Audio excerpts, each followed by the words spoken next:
বনফুল লাচ্ছার সেমাই নকল এখান থেকে প্যাকেটগুলো যাচ্ছে।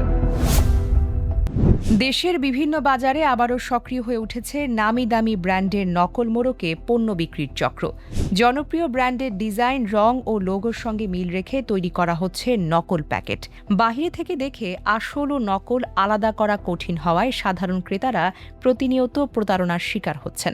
ব্যবসায়ী ও ভোক্তা অধিকার সংশ্লিষ্ট সূত্র জানায়, কিছু অসাধু চক্র কম মানের বা নিম্নমানের পণ্য আকর্ষণীয় নকল মোড়কে বাজারজাত করছে। খাদ্যপণ্য, প্রসাধনী, পানীয়, মশলা, বিস্কুট ও চকলেট সহ বিভিন্ন দৈনন্দিন পণ্যে এই ধরনের জালিয়াতির অভিযোগ পাওয়া যাচ্ছে।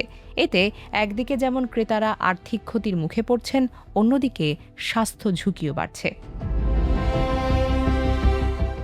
বিশেষজ্ঞদের মতে, নকল মোড়কে থাকা পণ্যের উৎপাদন ও মান নিয়ন্ত্রণ সম্পর্কে নিশ্চিত হওয়া যায় না। অনেক ক্ষেত্রে উৎপাদনের তারিখ, মেয়াদ উত্তীর্ণের তথ্য কিংবা অনুমোদনের লোগেও জাল করা হয়। ফলে এসব পণ্য ব্যবহার করে ভোক্তারা নানা ধরনের স্বাস্থ্যগত সমস্যায় পড়তে পারেন। এদিকে সংশ্লিষ্ট কর্তৃপক্ষ জানিয়েছে, নকল পণ্য উৎপাদন ও বাজারজাতকারীদের বিরুদ্ধে অভিযান অব্যাহত রয়েছে। বিভিন্ন এলাকায় অভিযান চালিয়ে বিপুল পরিমাণ নকল মোড়ক ও ভেজাল পণ্য জব্দ করা হয়েছে। একই সঙ্গে জড়িতদের বিরুদ্ধে আইনগত ব্যবস্থাও নেওয়া হচ্ছে।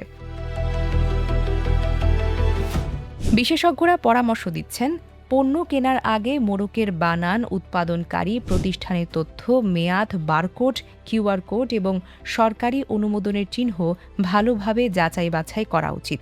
সন্দেহজনকভাবে কম দামের পণ্য কেনা থেকে বিরত থাকার আহ্বান জানানো হয়েছে। ভোক্তা অধিকার কর্মীরা বলছেন, নিরাপদ বাজার নিশ্চিত করতে শুধু প্রশাসনের অভিযান নয়, সচেতন ক্রেতার ভূমিকাও অত্যন্তই গুরুত্বপূর্ণ। কোনো পণ্য নিয়ে সন্দেহ হলে তা সংশ্লিষ্ট কর্তৃপক্ষকে জানাতে এবং অনুমোদিত বিক্রেতার কাছ থেকে পণ্য কেনার পরামর্শ দেওয়া হয়েছে। Desk report, recap news.